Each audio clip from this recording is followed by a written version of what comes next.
A man named David Carter shares a profound connection with one of the planet's largest land animals, the Southern White Rhino. It is a bond that took root in his early childhood, sparked by a single photograph on a calendar.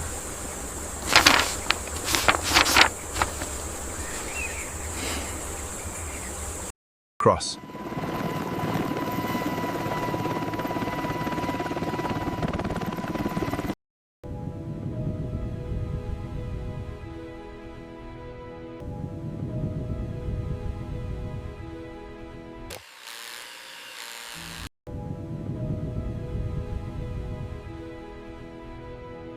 That image triggered a lifelong passion, steering David toward a career in wildlife management. A defining moment for him was the opportunity to work directly with rhinos as a member of an elite game capture unit. His job involved assisting in the capture of large animals, the treatment monitoring or relocation role he fulfilled in one of Africa's most historic parks.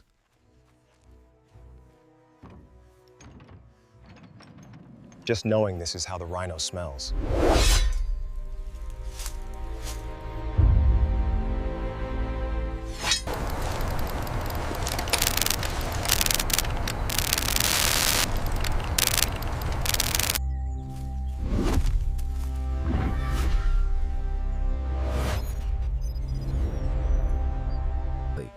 As you can see, the projections for the next quarter show a significant downturn.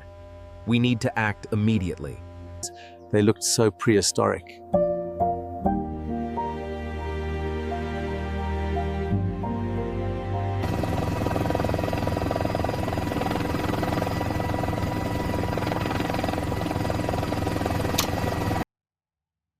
The reserve, today known as Hluhluwe-iMfolozi Park, or Hi-P, owes its very existence to the rhinos. Uncontrolled hunting during the early colonial era had inflicted a devastating toll on the species. By the end of the 19th century, southern white rhinos had been hunted to extinction across their entire range in southern Africa. Fewer than 100 of them were left in the world.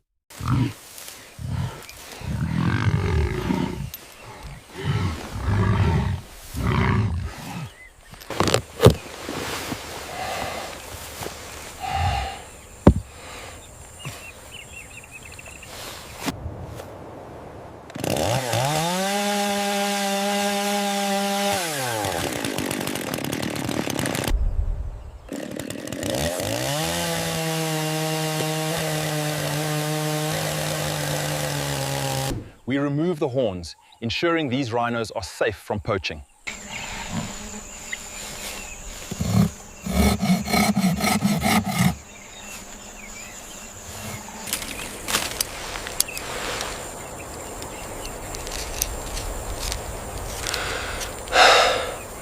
This sample clearly shows the dense, fibrous structure of the keratin. It's this unique composition that makes the horn so valuable on the black market.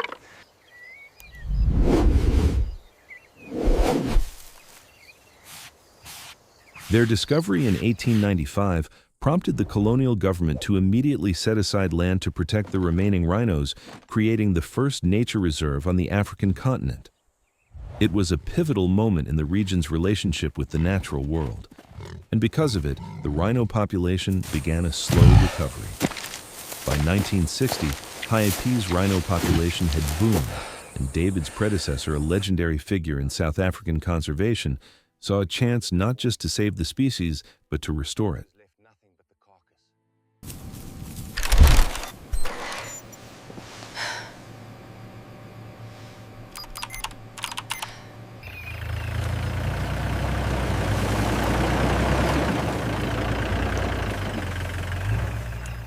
Hold it right there. Confirm the locks. Locks engaged, boss. All right, lower it gently. This ambitious project pioneered new methods to safely capture and transport these sensitive giants. Over the span of 5 years, Operation Rhino relocated almost 500 rhinos from HIP to reserves across southern Africa. These efforts continued, and as more land was dedicated to conservation, rhinos began to flourish once more.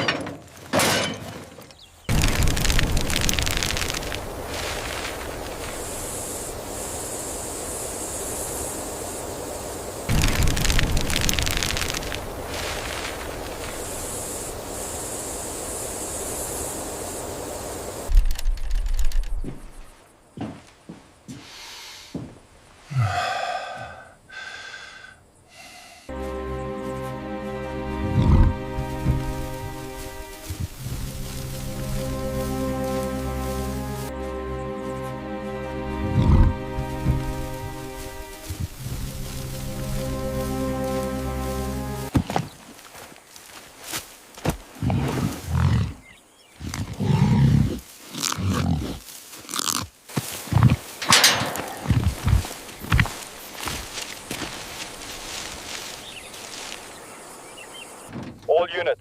The target has been secured. Proceed to extraction point immediately.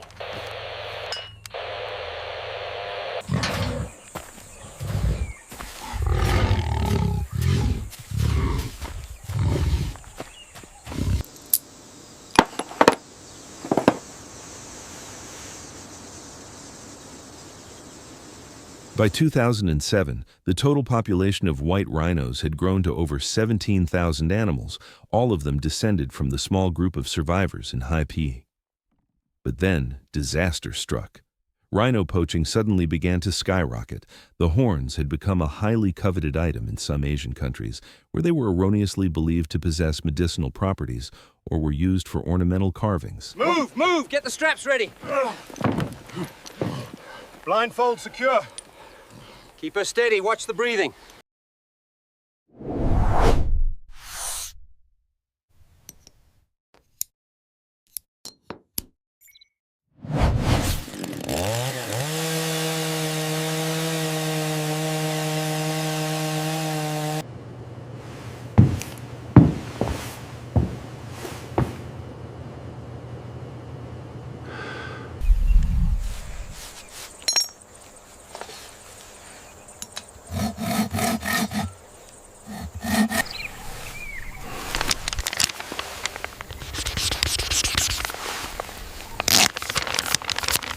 Drug is in.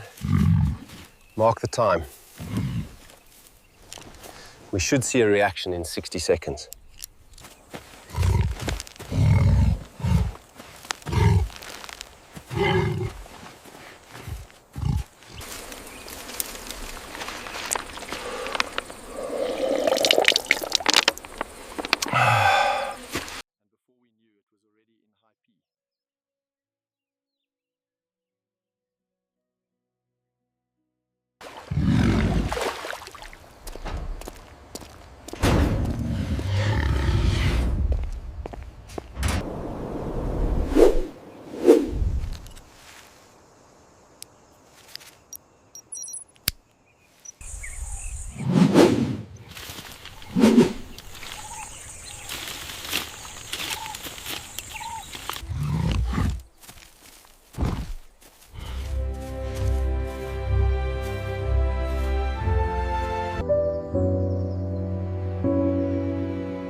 The rising demand made poaching an extremely profitable enterprise for criminal syndicates.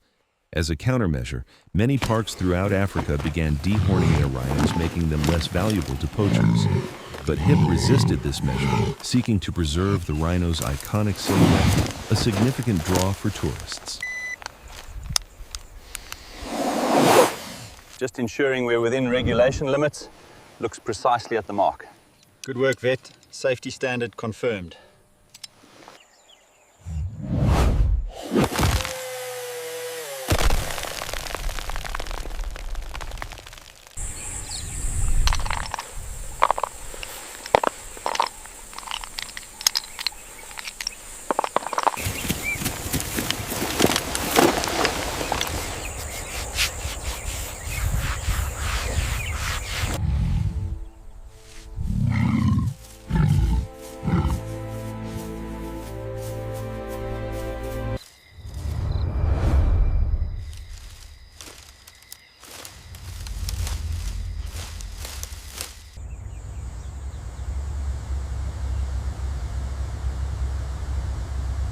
Instead, they focused on high-level security to protect their animals. For a time, this strategy worked. But in 2023, the park lost over 300 white rhinos to poaching a number that surpassed their birth rate. If this trend continued, the population would face collapse. Hluhluwe was left with little choice but to dehorn, although most studies have indicated no negative impact.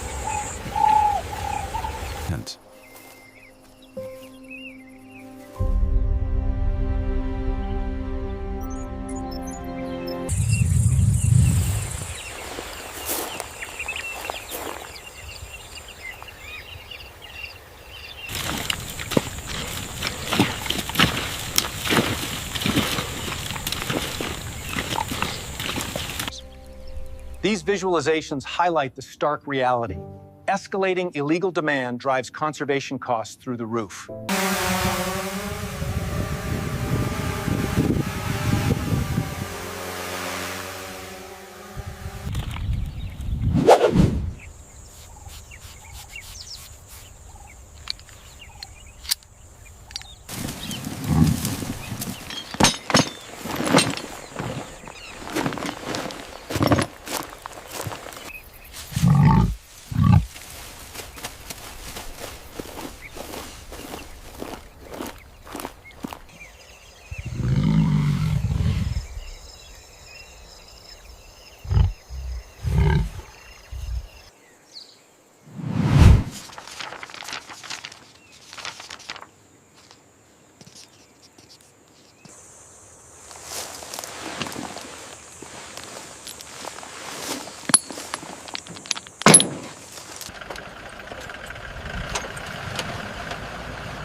Rhino behavior, some scientists suggest dehorned rhinos might command smaller territories, which could lead to them reproducing less. But dehorning is the only method supported by hard data showing it genuinely reduces poaching.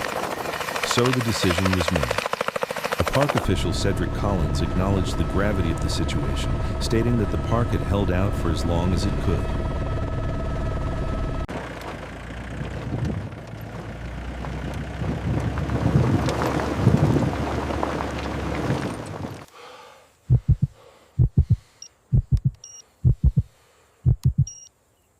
They give you all that information.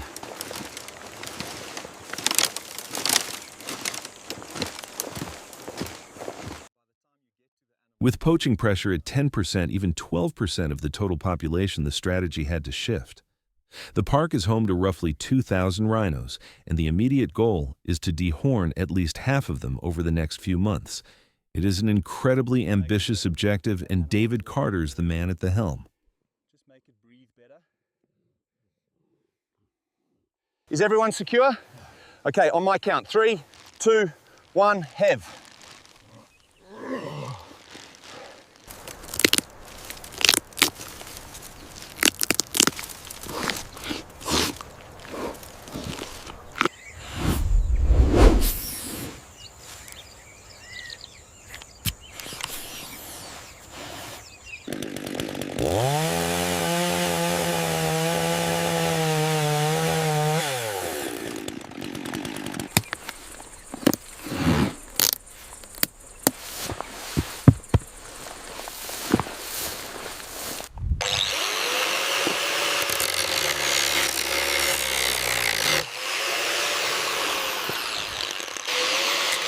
Dehorning even a single rhino is a monumental task. Rhinos are notoriously sensitive to anesthesia, so there is a very real risk of unintentionally killing the animals they are trying to save. The team would need every bit of their collective experience to pull off not just one, but over 1,000 successful and safe procedures. First, the aerial veterinarian darts the animal with a tranquilizer from a helicopter. This abrasion looks a little deep. Should I apply the antiseptic spray now?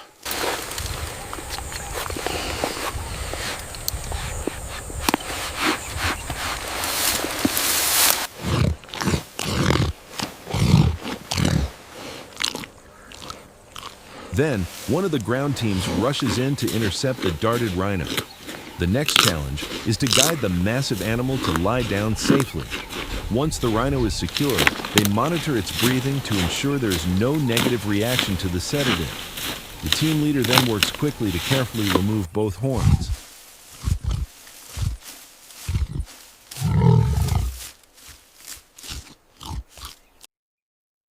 Though the chainsaw may seem ruthless, rhino horns are made of keratin, the same material as human fingernails, so the animal feels no pain. The horn must be trimmed down as far as possible to eliminate all incentive for the poachers. The operation is not only about the horns, it is also an opportunity for critical research, and Craig Miller, the scientific manager of the park, oversees that part of the work.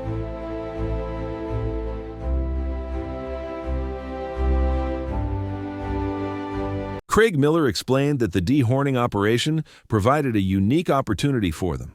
As soon as the work is done, they mark the animal so it will not be targeted again, clear the area, and then administer the antidote. The drug begins to work within seconds. But there's no time to stop and celebrate. David Carter grimly recalled losing 3 rhinos in his section on the same day.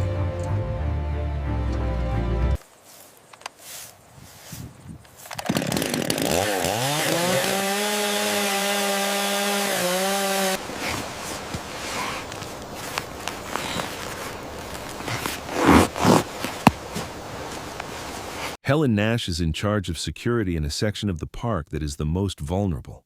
The team's commitment is total and the pace is relentless. At the end of each day, the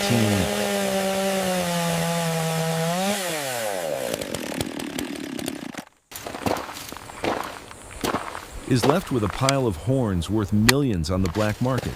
Maximum security is essential and strict precautions are taken. Once processed, the horns are moved off-site to an undisclosed location where they are tracked and guarded by national agencies. In just 4 months, the team has managed to dehorn over 1,000 rhinos, a record rate for any dehorning operation.